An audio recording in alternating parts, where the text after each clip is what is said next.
Hello aspirants, in this short video we will talk about India's middle income trap. Okay, this was actually an article in The Hindu and that was really wonderful article. तो हम लोग उसके बारे में थोड़ा सा जान लेते हैं. इसके बारे में आपको दो चार बातें पता होना चाहिए जो आपको शायद 10 मार्कर्स में मेंस में पूछी जा सकती है. First is what exactly how we define this what is middle income trap, right? And second is what are the challenges in front of India and even other countries, आखिर क्यों वो इस मिडिल इनकम ट्रैप से बाहर नहीं निकल पाती हैं. In last 35 years, hardly 34 countries were able to break this middle income trap. जो भी डेफिनेशन वर्ल्ड बैंक यहाँ पे देता है उसको. ये दूसरा, इंडिया की आखिर क्या स्ट्रेटेजी होनी चाहिए इस चीज को लेकर ताकि हम इससे बाहर निकल पाए. ओके, तो ये दो तीन एस्पेक्ट्स हैं जो आपको पता होना चाहिए एंड फर्दर हम लोग क्या स्टेप्स ले सकते हैं इसमें. सो पहले बात करते हैं हम डेफिनेशन की. नाउ रिमेंबर दैट यूएसए की जब पर कैपिटा इनकम की बात की जा रही है क्योंकि वो उसी के रिस्पेक्ट में ही वर्ल्ड बैंक बात करता है, तो इस वक्त यूएस की पर कैपिटा इनकम है around $85,000 in current price term. Okay, I am not talking about the constant price but current price. Okay, that is $85,000. US की जितनी पर कैपिटा इनकम होगी उसका अगर आप 11%, the world bank estimate that stagnation when economies reach 11% of US per capita income, right? And middle income economies have per capita income between $1,000 to around $13,000. अगर हम China की बात करें तो कांस्टेंट प्राइस पर वो आता है करीब 12,000 यूएस डॉलर उसकी पर कैपिटा इनकम में, और अगर हम करंट प्राइस से बात करें तो चाइना में 21,000 US dollar is the their current per capita income. हम लाई करते हैं somewhere near 4,000, okay, US dollar के टर्म्स में. So if we need to define this, middle income trap refers to economies experiencing slower growth as income rise. क्योंकि एक हद तक income बढ़ती है बट उसके बाद कहीं ना कहीं इनकम में स्टैग्नेशन आ जाता है, जैसा कि हम अपने यहाँ भी रूरल और अर्बन वेजेस में देख रहे हैं सिंस 2019. अगर इन्फ्लेशन के साथ एडजस्ट किया जाए तो वो उतना ही है जितना कि 2019 में था. Okay, over the past 34 years only 34 middle income economies have transition to high income levels. That means there are certain factors जो सभी मिडिल इनकम कंट्रीज को रोक रहे हैं to transition towards high income economy. South Korea and Chile ने इसको break किया था बट उसमें भी स्टेट का बहुत बड़ा रोल रहा है. एंड इसमें याद रखिएगा कि जब इन दोनों कंट्रीज ने अपने यहाँ ऐसी पॉलिसीज अपनाई जिसके थ्रू इन्होंने मिडिल इनकम ट्रैप को ब्रेक किया, उस वक्त यहाँ पर दोनों जगह पर मिलिट्री रूल चल रहा था. ठीक, यानी कि डेमोक्रेटिक फ्रेमवर्क के अंडर में रहते हुए इन्होंने ये पॉलिसीज नहीं फॉलो की ना. दो तीन बातें कर लेते हैं कि आखिर यहाँ पर साउथ कोरिया का अप्रोच क्या था. फर्स्ट, मैंने आपको एक टर्म बताया है chaebol. That means big economic houses या बिग इकोनॉमिक पावर हाउस. ठीक है, उसको चाइबोल बोलते हैं लोग, जैसे हमारे यहाँ अडानी ग्रुप है, अंबानी ग्रुप है या टाटा ग्रुप है.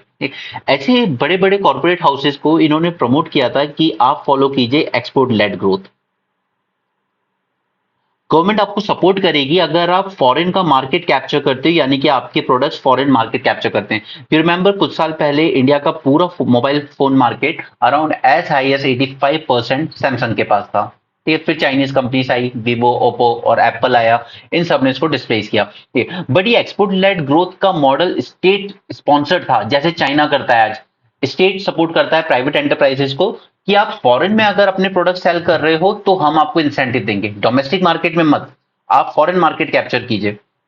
ओके, तो ये स्टेट इंटरवेंशन के थ्रू ही हुआ. चिली ने भी अपने नेचुरल रिसोर्सेज उसके पास काफी हैं जैसे लिथियम वगैरह, तो उसने इनके भी एक्सप्लोरेशन को बढ़ावा दिया और वो भी उन्होंने मिलिट्री रिजीम के अंडर में ही किया था. So this is how we define the high middle income trap. Next is what should be the strategies to escape this middle income trap? First should be 3I approach. Now, when we are talking about 3I approach, we are actually talking about investment, the technology and the innovation. Because India में अगर आज हम देखें तो हमारा जो investment है जितना भी आ रहा है मेजोरिटी गवर्नमेंट साइड से आ रहा है, प्राइवेट सेक्टर उतना ज्यादा इन्वेस्ट नहीं कर रहा है. आपको वो सब बातें मैंने आपके साथ पहले की है. कॉर्पोरेशन टैक्स 30% से रिड्यूस कर दिया गया था, 15% for new companies and 22.5% for the existing companies. लेकिन इसके बाद भी इकोनॉमिक सर्वे ने जो हमें इस बार रिपोर्ट प्रेजेंट की उसमें उसने बताया कि ये रिड्यूस करने से इन्होंने कोई न्यू फैक्ट्रीज या न्यू इन्वेस्टमेंट नहीं किया, rather than they just kept it as their profit. Okay, so first is private investment हमारे यहाँ काफी ज्यादा कम है. जो भी थोड़ा बहुत इन्वेस्टमेंट आ रहा है हमारे यहाँ इकोनॉमी में वो पब्लिक दैट इज गवर्नमेंट की तरफ से आ रहा है. राइट, ये इन्वेस्टमेंट थोड़ा सा हाई है. Second thing is technology, because एक टाइम पर माना जाता था दैट ग्लोबल इकोनॉमीज प्रोग्रेस करती हैं from agriculture to manufacturing to service sector, right. But आज मैन्युफैक्चरिंग उतनी पॉपुलर नहीं है, ये पॉसिबल नहीं है कि हम इसी मॉडल को अपनाएं, क्योंकि फर्स्ट थिंग इज कि हम चाइना की जो प्राइस है, कॉम्पिटेटिव प्राइस, उससे कॉम्पीट नहीं कर सकते, हम उतना सस्ता नहीं बना सकते जितना कि चाइना बना सकता है। That is first thing. Second is world over जो यूरोपियन मार्केट है हमारे या वेस्टर्न यूएस मार्केट है, इसमें सभी जगह पर कंट्रीज आजकल प्रोटेक्शनिस्ट टेंडेंसी फॉलो कर रही हैं। जैसे ट्रंप ने भी कहा है कि जब वो आएगा तो इनकम टैक्स हटा देगा, ठीक है।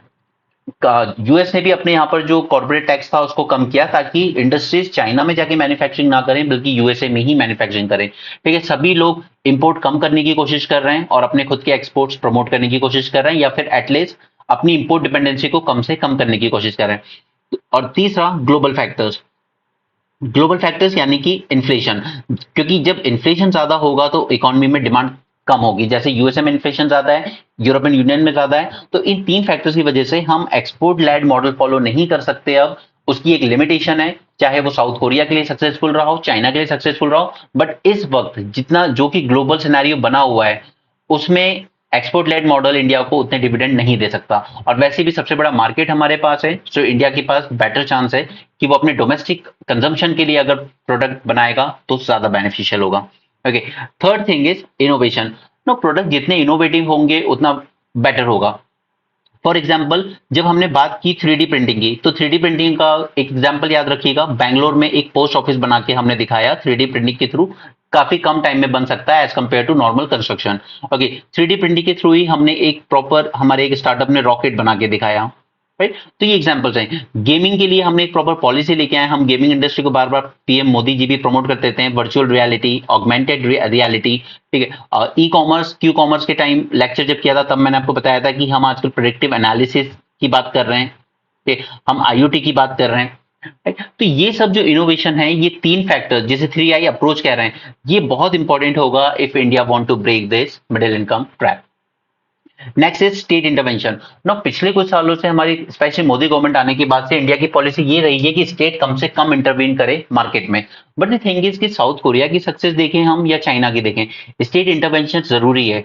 अगर सपोर्ट नहीं किया जाएगा बिजनेस को, specially with access to technology, access to technology, इसके through what I mean to say is कि गवर्नमेंट इस तरह की एक स्कीम भी लाई थी कि अगर कहीं पे पेटेंट चाहिए तो एक प्राइवेट कंपनी तो नहीं ले सकती, अकेले नहीं ले सकती, गवर्नमेंट वो पेटेंट परचेज करेगी, जहां रॉयल्टी पे करनी है वो गवर्नमेंट करेगी, and then government give this rights to various manufacturing companies, right. Government will buy this patent for them, ठीक है, government will pay the royalty, ताकि टेक्नोलॉजी का एक्सेस एक हिंड्रेंस ना बने, right. At the same time, we also need to make sure that poorly performing firms should be allowed to fail. For example, Anil Ambani की company जो थी, ठीक है, रिलायंस, इट फेल्ड मिजरेबली, लेकिन उसके बाद भी उसको रिवाइव करने के लिए उनकी जो रिलायंस डिफेंस मैन्युफैक्चरिंग, जिसके पास कोई एक्सपीरियंस नहीं था, हमने जब राफेल परचेज किए तब हमने ऑफसेट क्लॉज के अंडर में कंपल्शन किया फ्रेंच कंपनी पे कि आप अनिल अंबानी की कंपनी के साथ टाई अप कीजिए एंड मैन्युफैक्चरिंग कीजिए यहाँ पर, ठीक है। तो वो एटीट्यूड ठीक नहीं है। जो फर्म्स अच्छा परफॉर्म नहीं कर रहे हैं, they should be allowed to fail, okay, and we should promote the those companies who are performing better. Next is export driven growth. इसकी लिमिटेशंस हैं। अब जो साउथ कोरिया के टाइम पर हुआ उस दौर में वो अब होगा ऐसा जरूरी नहीं है। This is less feasible today due to slowing global export growth, for example protectionist tendency, high inflation in the European and other markets, क्योंकि हमारे टेक्सटाइल सेक्टर, उस पर अभी हम मेंस में एक सेशन करेंगे, उसमें भी टेक्सटाइल के एक्सपोर्ट गिरने का सबसे बड़ा रीजन रहा है कि वहां पर इन्फ्लेशन है। उनके भी बैंक जो है मॉनेटरी पॉलिसी टाइटनिंग अपना रहे हैं, जिसे हम फैट टाइटनिंग कहते हैं। Next is targeted support. Chile government provided targeted support for its natural resource sector like salmon industry to foster economic growth. तो हमें भी अपनी इंडस्ट्रीज को उतना टारगेटेड सपोर्ट प्रोवाइड करना चाहिए जैसे कि हमारी टेक्सटाइल सेक्टर डिमांड कर रहा है। फर्स्ट उनकी डिमांड है कि जो क्वालिटी कंट्रोल ऑर्डर आपने जारी किया था, इसने रॉ मटेरियल कॉस्टली कर दिया है, इसको रिमूव कीजिए, ओके। सेकंड थिंग इज कि हम लोग जो इंपोर्ट करते हैं रॉ मटेरियल पे, उसमें भी आपने इंपोर्ट टैक्स लगा रखा है 10% का, इसको भी खत्म कीजिए, क्योंकि इन दोनों वजह से जो इनपुट कॉस्ट है टेक्सटाइल सेक्टर के लिए वो बढ़ गई है, और जो फिनिश प्रोडक्ट बन के जा रहा है वो थोड़ा सा अनकॉम्पिटिटिव हो रहा है, वो उतना कॉम्पीट नहीं कर पा रहा है फॉरेन मार्केट में। राइट? तो हमें भी अपने उन सेक्टर्स पे स्पेशली ध्यान देने की जरूरत है जो बहुत मैसिव एम्प्लॉयमेंट क्रिएट करते हैं, क्योंकि अगर हम डोमेस्टिक मार्केट के लिए मैन्युफैक्चरिंग भी करना चाहते हैं तो फर्स्ट रिक्वायरमेंट इज कि हमारे लोगों की इनकम उतनी हो, हमारी परचेजिंग पावर उतनी ज्यादा हो। लेकिन कुछ चैलेंजेस हैं इंडिया के सामने जो कहीं ना कहीं हमारी ग्रोथ को रोक रहे हैं। इसमें सबसे इंपॉर्टेंट चैलेंज जो मैं आपके साथ दिखाना चाहूंगा वो है एफडीआई और एफआईआई को लेके, क्योंकि हम लोग हमेशा दम भरते हैं कि बहुत एफडीआई आ रहा है, बहुत एफआईआई आ रहा है, बट यहाँ पर सिनेरियो एग्जैक्टली सेम नहीं है। फर्स्ट थिंग इज, अगर आप ग्रॉस इन्फ्लो देखेंगे तो ये drop from $85 billion in 2021-22 to $71 billion in 23-24। Okay, तो ये कहीं ना कहीं दिखाता है कि शायद इंडिया की इन्वेस्टमेंट अपील धीरे धीरे गिर रही है। ओके, एफडीआई में कमी आई है हमारे यहाँ। Same is the case with FII. Even यहां पर भी एफआईआई में हमें ड्रॉप देखने को मिला अराउंड $6.3 बिलियन का अभी तक का, क्योंकि उन्हें भी लगता है कि इंडिया के जो स्टॉक्स हैं वो ओवर वैल्यूड है। इंडिया में इकोनॉमी में उतनी ग्रोथ नहीं हो रही है जितनी तेजी से हमारा शेयर मार्केट ग्रो कर रहा है। ओके, तो कहीं ना कहीं उनको लगता है कि ओवर वैल्यूड है, एक बबल है, कल को बर्स्ट हो जाएगा, and their shift to Chinese market with lower valuation. क्योंकि जब भी आपको कहीं ज्यादा तेजी से कोई चीज बढ़ती दिखे तो डेफिनेट होता है कि ये एक बबल है, ये बर्स्ट आउट हो जाएगा। इसके अलावा और क्या चैलेंजेस हैं? फर्स्ट थिंग इज कि हमारी इकोनॉमी को हम कह रहे हैं कि ये ग्रो हो रही है विद 7%, जो कि एक अच्छी ग्रोथ मानी जाती है। बट द थिंग इज कि जब हम अपने वर्कर्स की नॉमिनल वेज देखते हैं, nominal means without adjusting the inflation, तो उसमें ग्रोथ हुई है hardly 5% and 7%।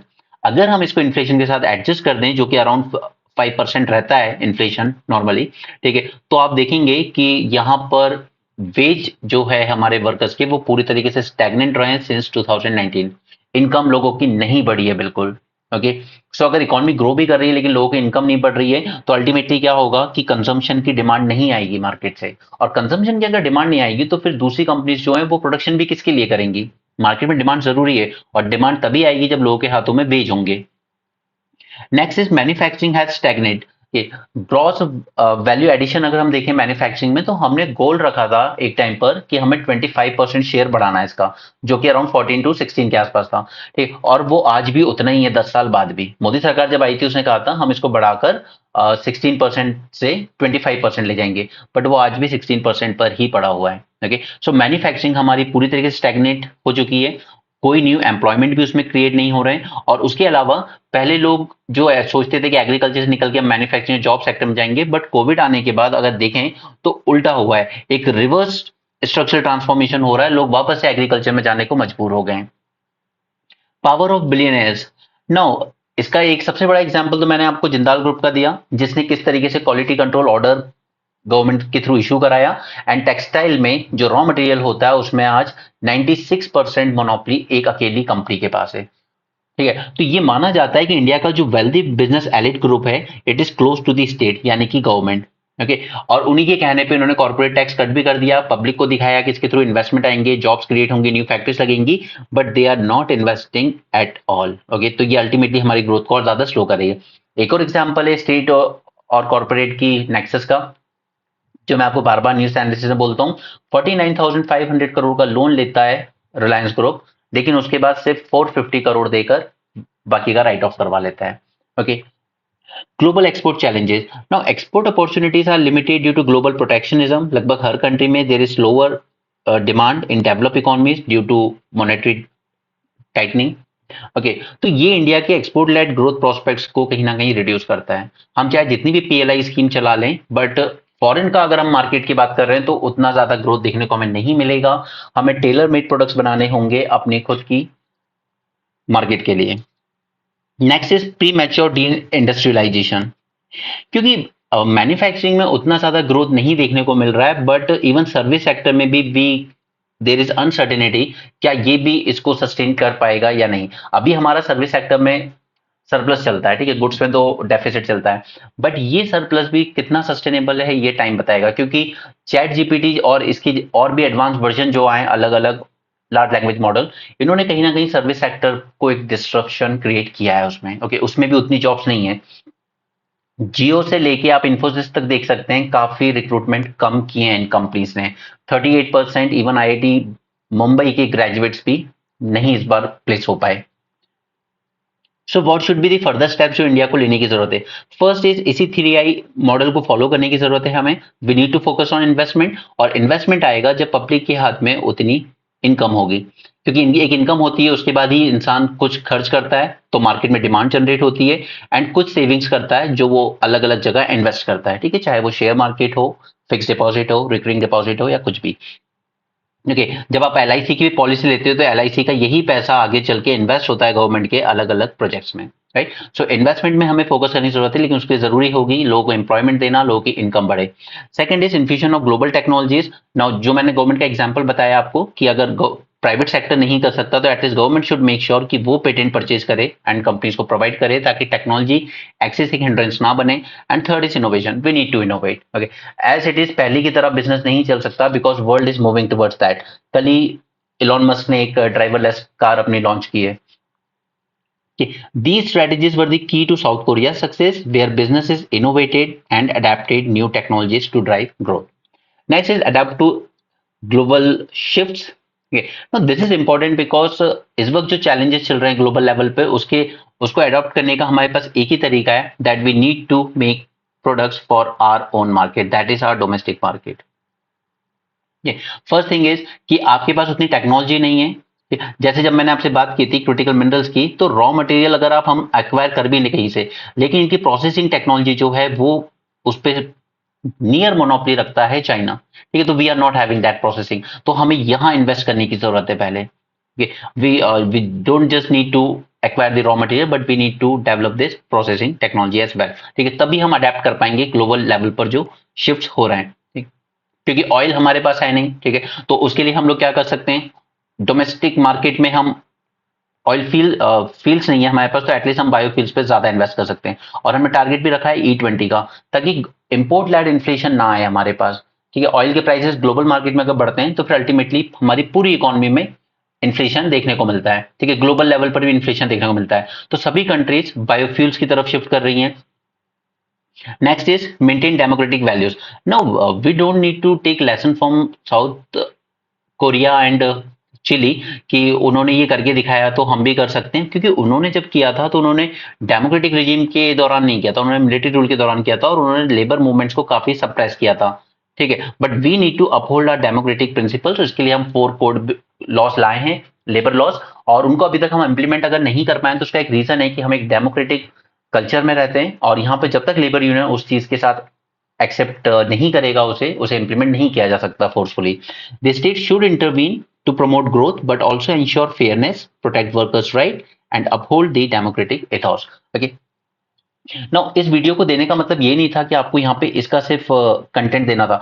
The thing is कि आप ये सोच पाएं कि किस तरीके से इस वक्त ग्लोबल में सिनेरियो चल रहा है, और किस तरीके से हम इन फ्यूचरिस्टिक टेक्नोलॉजी की मदद से एक लीप फ्रॉग कर सकते हैं अपनी इकोनॉमी को। आज हम जहां हैं वहां से डायरेक्टली एक लीप फ्रॉग करने की जरूरत है। ये पुराने जो ट्रेडिशनल मॉडल्स हैं उनके थ्रू नहीं चल सकते हम, ठीक है। इसलिए सारी चीजें यहाँ पर कनेक्ट हुई हैं, जितनी भी हम लोग अलग अलग न्यूज डिस्कशन में बात करते हैं। Okay, so that's it for this session. Thanks for joining, have a great day and keep learning.